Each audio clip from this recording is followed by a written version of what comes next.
글로벌 뉴스를 전하는 외신 인사이드입니다. 박지연 리포터. 네. 오늘 소식 전해주시죠. 네, 최근 유럽의 정치적 불확실성이 글로벌 경제 전반에 큰 영향력을 끼치고 있습니다. 4월에서 5월에 열리는 프랑스 대선과 함께 9월에 열릴 독일의 총선까지 많은 사람들이 그 결과에 주목하고 있는데요. 여러 가지 분석과 전망들이 나오고 있는 가운데 프랑스에서 마크롱 후보 그리고 독일의 슐츠 후보가 당선될 경우 유럽 통합의 길로 나아갈 수 있는 힘이 생길 것이다라는 의견이 제시됐습니다. 파이낸셜 타임스 기사로 함께 확인해 보시죠.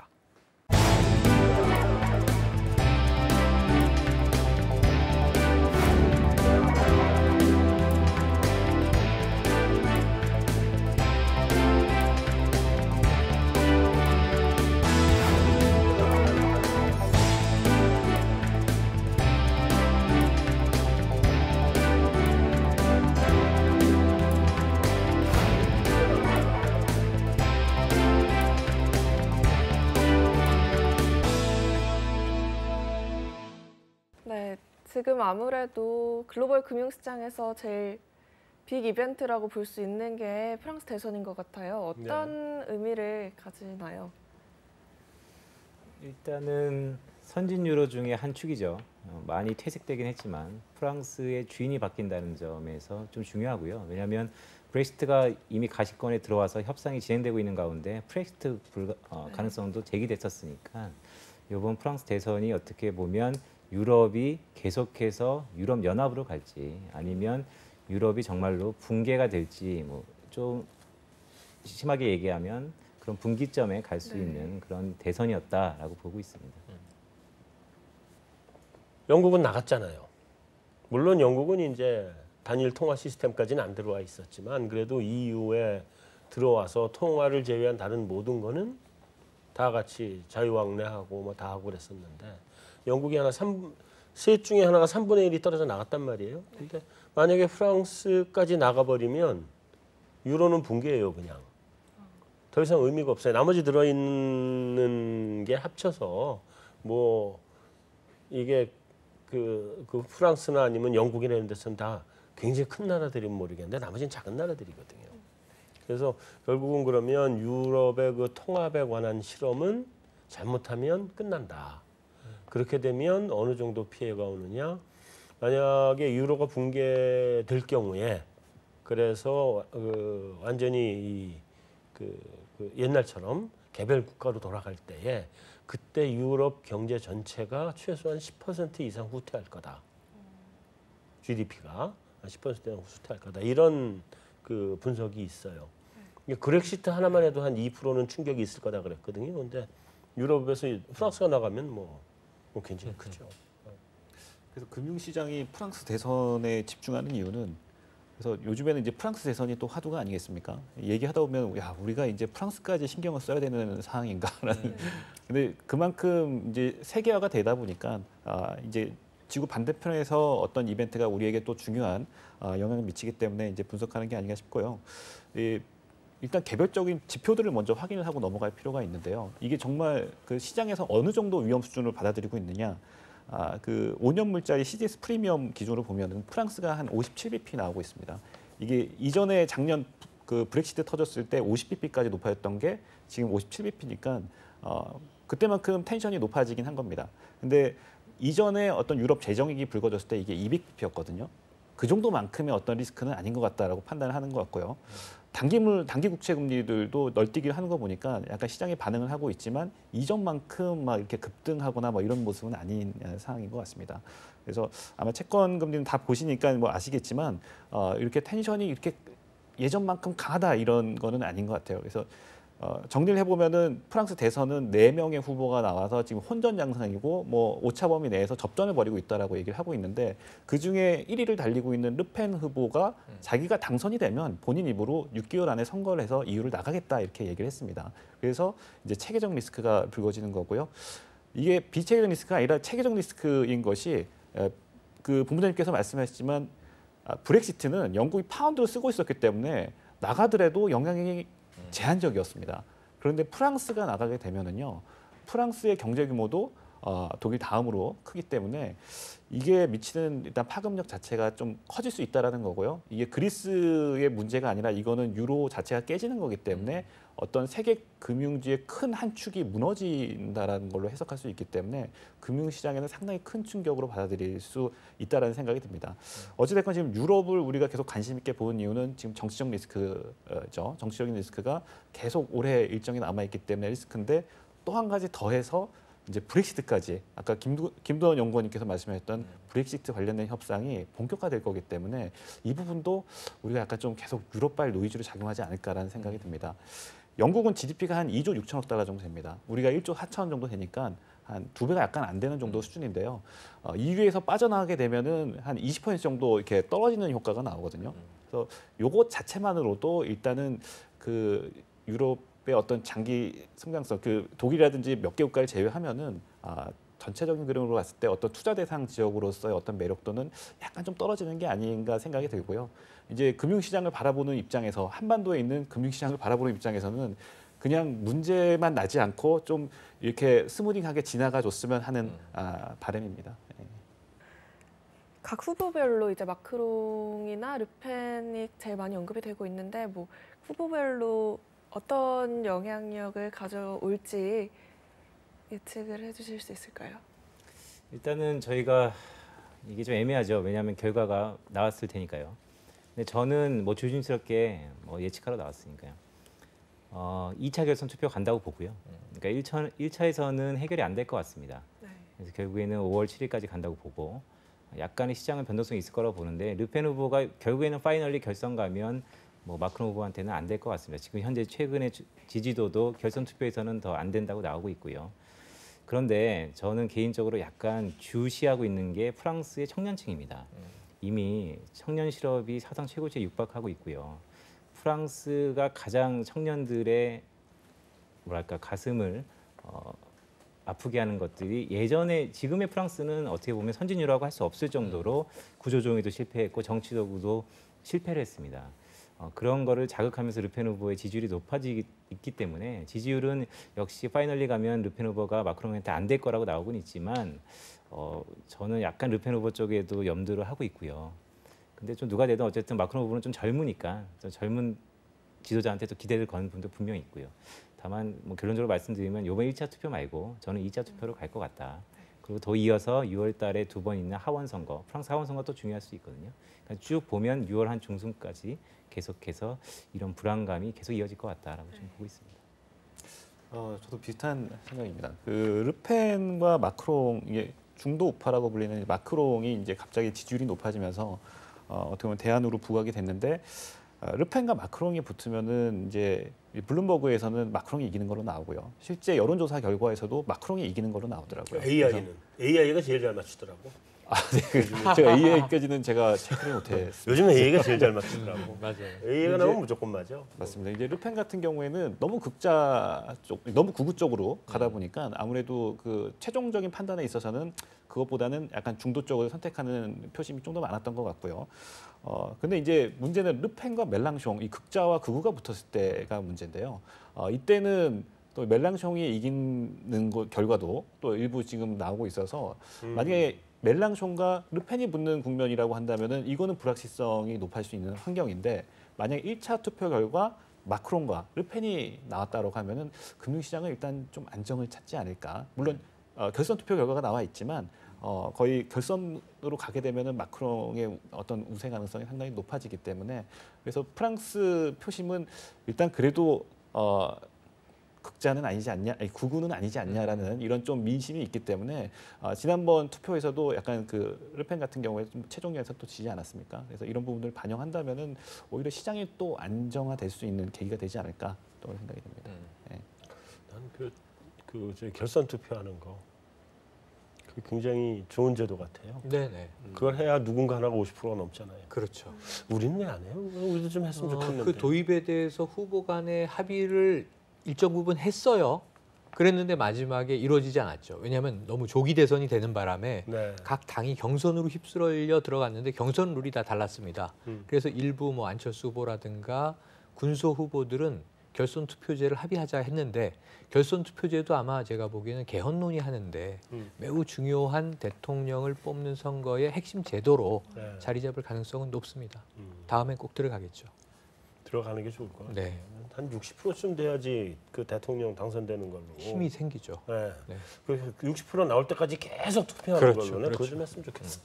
투표하는 입장에서도 그럼 휴일이 이틀이 되기 때문에 이틀보다 더 많아질 수도 있어요. 예, 모두가 해피한 전략이 아닐까 싶습니다. 2차 투표. 예. 네, 뭐 프랑스는 6월 하원 선거까지 쭉 지켜봐야 될 것 같고 이제는 또 독일의 경우에는 9월에 총선을 하게 되니까 아직 좀 남긴 했지만 독일 총선 판도도 잠깐 짚어주실 수 있을까요? 거기도 박빙인가요? 독일도 박빙이에요. 이게 이유가 있어요. 메르켈이 부동으로 쭉 갈 줄 알았어요. 벌써 10년 이상 집권을 했어요. 그렇죠. 그 독일 통일이 되고 나서 이제 20년 이상 되고 동독 출신의 첫 이제 이 독일 총리인데 문제는 이게 난민 문제 때문입니다. 그죠. 예, 그러니까 이제 결국은 이 저 계속 중동에서 내려오는 난민들을 그러니까 EU의 정체성, 유럽 연합의 가치는 무엇인가, 거기서 독일의 역할은 무엇인가, 패전국이면서 EU에 가장 많은 분담금을 냈던 독일의 동독 출신의 메르켈이 자 난민 수용을 적극적으로 결정하고 어찌 보면 유럽에서 가장 난민 보호와 수용에 적극적인 두 사람이 이 프란치스코 교황하고 메르켈 총리였단 말이에요. 근데 문제는 이 난민들이 유입되면서 잘 정착을 하면 좋은데 사회 분란이 계속 생기고 있어요. 네. 요즘에는 처음에는 가짜 뉴스로 난민들이 독일의 소녀를 성폭행했대 이런 가짜 뉴스가 많이 돌았는데 이게 참 악화가 양화를 부축한다고 실제로 그런 범죄가 또 벌어지고 있더라고요. 그러다 보니까 이제 독일 아까 프랑스 젊은이들 얘기해 주셨는데 이 독일 젊은이들도 자 실업 미래가 불투명해 뭐 우리나라 M4 세대랑 비슷합니다. 네. 그런 상황에서 난민들이 들어와 난민들 복지를 해줘 우리 세금으로 같이 나눠 먹어야 돼 이런 불만이 좀 이제 이기주의까지라고는 얘기를 안 해도 개인주의화된 독일 청년들에게 굉장히 좀 격분을 일으키고 있는 거예요. 그러다 보니까 또 뭐가 기승이냐 하면 많이 사라졌던 네오나치 같은 극우주의. 르팽이 그거예요. 르팽이 처음 나왔을 때는 야 대혁명의 나라에서 저런 극우가 나와서 우리나라에도 저런 사람들 좀 있는데 이제 이런 생각을 했는데 이제 거의 집권 가능성까지 성장한단 말이죠. 정치 네. 세력이. 네. 그걸 봤을 때는 이번에 정말 메르켈이 설마 실권하려는데 이 슐츠의 이 급부상이 만만치 않은 것 같고 이것은 지금 독일 사회 내에 여러 가지 분열 조짐에 힘입은 바가 크다 이렇게 볼 수 있어요. 이게 국민들이 조금 그래도 버티고 일관성을 유지하면서 EU 내에서 우리가 좀 중심 국가로 이 책임과 역할을 다하자라고 하면 메르켈을 선택할 것이고 급진적 변화가 필요해. 그게 설마 파국이라 하더라도 이대로는 난 못 참겠어. 한 감정적인 분출이 더 크면은 출처가 될 가능성이 커 보이거든요. 그게 이제 한 지금 4개월여 이렇게 남아 있는 상황이니까 올 가을에는 유럽은 제가 보기엔 여러 가지 파란에 휩싸이게 될 것 같습니다. 근데 좀 보면은 유럽에서 유럽의 지도력을 얘기했던 나라가 이제 영국하고 프랑스 같은 나라들은 그렇죠. 유럽의 지도력을 얘기했는데 이 이탈리아도 가끔씩 그런 얘기를 하는 사람들이 나왔었단 말이에요. 맞아요. 예. 독일에서는 그런 얘기를 하는 사람이 별로 안 나와요. 그렇잖아요. 네. 독일에서 유럽의 지도력을 얘기했다고 하는 사람 얘기를 제가 별로 들어본 적이 없는 것 같아요. 상대적으로. 네. 그래서 유럽의 지도력이 그 젊은 아이들한테 먹힐 것이냐. 그건 뭐 조금 좀 다른 얘기가 될 수 있지 않나 하는 게 사실 제 개인적인 생각입니다. 그렇죠. 재미있는 것은요. 그 유럽 시장에 대해서 어떤 폴리티컬한 리스크들을 많이 얘기하지 않습니까? 제가 앞서 말씀드렸던 글로벌 프로덕티비티라는 그 워킹 페이퍼에서도 유럽에서의 어떤 팔러시 관련된 리스크가 상당히 어떤 생산성을 갉아먹는 요인이다 이런 부분들이 나오는데요. 재미난 것은 최근 금융시장의 현황을 보면은 유럽의 주가 상승률이 상당히 높아요. 오히려 미국을 앞서는 경우들도 있습니다. 네. 독일 같은 경우에는 연초 이후에 증시가 닥스 기준으로 4.7% 올랐는데요. 문제가 됐던 남유럽 국가들, 스페인 같은 경우가 10% 가까이 올랐고요. 그리스도 5.5% 올랐습니다. 그래서 5.5%면요, 우리나라 그 코스피가 지금 많이 올라와서 5.9% 연초 이후 상승했거든요. 그래서 그리스도 그만큼 올라서 지금은 금융시장 차원에서 본다면은 어떤 정치적 리스크를 얘기하고 있지만 실은 이제 굉장히 위험자산 선호가 이어지면서 거의 물반 고기반이 아닌가 생각이 들 정도로 거기가 지금이라도 들어가야 돼요? 그런 이제 민낯이 나올 수 있으니 이제 좀 조심하자라는 차원에서 말씀을 드린 거고요. 네. 우리가 펀더멘털이 되는 그 국가들은 당연히 투자를 해야 되겠지만 이제 유럽 같은 경우에는 우리가 잠재된 리스크가 있으니까 좀 조심할 필요가 있지 않을까. 독일 같은 경우에는 양호하겠지만 다른 국가들의 경우에는 좀 우리가 좀 살펴볼 필요가 있지 않을까 생각합니다. 저도 보면 독일 총선이 본 게임인데 경기가 워낙 좋기 때문에 메르켈의 콘크리트는 무너지지 않을 거라고 보고요. 다만 개인적으로 관심이 쓴 게 두 가지 정도 있는데요. 첫째는 메르켈의 가장 아킬레스건인 난민 문제를 그 키를 저는 터키가 이번에 개헌을 통해서 어느 정도 키를 갖고 있다고 보고 있고요. EU 간의 협약이 있지 않습니까? 터키가 좀 더 헤게모니를 가질 것 같고 또한 독일 증시가 왜 이렇게 좋아졌냐면 우리에게 친숙한 4차 산업이 결국 2010년도 독일의 인더스트리 4.0에서 처음에 파생됐기 때문에 독일은 이미 구조조정이 끝나서 어느 정도 여기 제일 먼저 했죠. 그렇죠. 예, 그래서 워낙 경기 펀더멘털이 괜찮기 때문에 메르켈 콘크리트는 이어진다. 이렇게 좀 근데 그거는 난 사실은 더 본질적인 거로 들어가 보면 다 이게 EU로 합쳐지면서 생겼던 문제거든요. 전부 다 영국 브렉시트도 똑같은 문제고 프랑스 대선도 지금 같은 얘기고 독일 메르켈이 그동안 사실은 그 중심 국가로서의 지도력을 많이 보여주려고 애를 썼었죠. 그럼에도 불구하고 좀 모자른 면이 있었는데 그 중심 국가로서의 지도력을 보여주는 건 난민 받아줘야 된단 말이죠. 그다음에 다른 나라를 위해서 돈을 써줘야 되는 문제고. 근데 그게 내부적으로는 굉장히 저항이 많았거든요. 계속 모든 문제가. 그래서 그거는 알 수 없을 것 같아요. 그 전까지는 메르켈이 경기를 잘 끌고 왔고 여러 가지 문제를 잘 처리하고 이래서 지지율이 높았음에도 불구하고 지금 전반적인 분위기는 유럽의 전체적인 분위기는 분열로 가는 분위기지 통합으로 가는 분위기는 아니거든요. 그래서 그건 좀 두고 봐야 되지 않겠나. 어느 한쪽 방향으로 이게 통합으로 간다, 이 분열로 간다, 이게 다 알 수는 없지만 좀 분열 쪽의 가능성도 굉장히 높다고 저는 봅니다. 이렇게 프랑스랑 독일 각각의 이야기를 좀 들어봤는데 이제 그 프랑스랑 독일이 아무래도 EU의 수장격인 두 나라니까 그 각각 어느 후보가 당선이 되느냐 그 조합에 대해서도 굉장히 예측이 다양하게 나오더라고요. 뭐 메르켈이 4선에 성공하고 또 뭐 마크롱이 같이 돼서 프랑코 전문 연대가 강화돼야 된다. 뭐 이런 예측도 있고 뭐 여러 가지 조합을 예시로 다들 들고 있는데 어떤 조합이 EU 전체에 있어서 가장 바람직하다고 보시는지 마지막으로 여쭤볼게요. 국내 예언도 힘든데 해외 예언도 시키시는군요. 깜짝 놀랐습니다. 뭐 간단하게 저는 이 글로벌 차원에서 전체 지구촌의 안정을 위해서는 역시 메르켈이 계속 탄력을 가지고 이 일관적으로 오던 정책을 밀어붙이는 것과 그다음에 프랑스가 급격하게 뭐 제2의 영국처럼 또 2단화가 되지 않으려면 결국은 마크롱이 이제 집권을 해서 이 조합이 프랑스, 독일 이미 이제 이 영국은 이제 다른 배를 탔고요.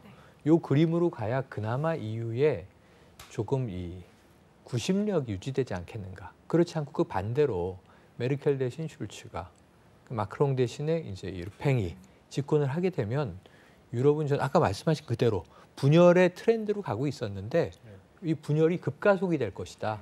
그런 경우에는 이 지구촌에는 훨씬 더 이 불확실성이 커질 테니까 여러 나라로 이제 직간접적인 이제 효과들을 아마 흡수해내기가 쉽지 않을 것이다. 그럼 굉장히 정신없을 것 같아요. 왜냐하면 브렉시트 하나로도 생각보다는 지속적인 충격은 덜했지만 정말 그때는 뭐 지각 변동이 있었던 거잖아요. 근데 이런 것을 우리가 2번, 3번, 4번 겪으면 과연 이 지구라고 하는 지구촌 경제에 내성이 있겠는가? 그러니까 아까 말씀하셨던 지금 이 금융시장 괜찮다. 그 독일 이 메르켈 난민 문제만 얘기하셨지만 전 도이치방크 문제도 여러 가지로 잔존해 있는 폭탄이다 이렇게 보는데 여기서 조금 더 나가면 이제 무슨 문제로 연결될 것 같냐면 유럽에서 사실은 지금 이 청년들이 가지고 있는 게 새로운 신이데올로기를 필요로 하고 있다는 느낌이 들어요.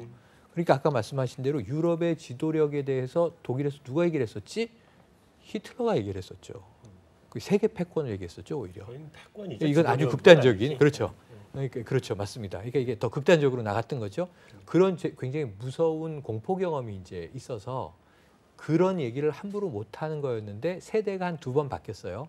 젊은 층은 이제 거기에 대한 공포나 두려움, 그 위험성에 대해서 잘 인식하고 있지 못한 거예요. 예. 그러니까 내 세대가 지금 잘 살아야 되는데 남들 퍼주느라고 내가 지금 이 모양 이 꼴이다.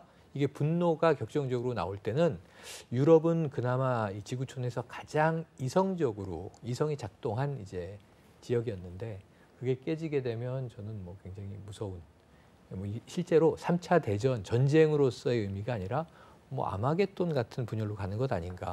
미국 트럼프도 이제 어디로 흐를지 모르는 상황 아닙니까? 그 유럽은 격변으로 빠져들 것이고 참 우리의 숙제는 많이 늘어날 것 같다는 걱정이 되네요. 프랑스는 잘 모르겠고요.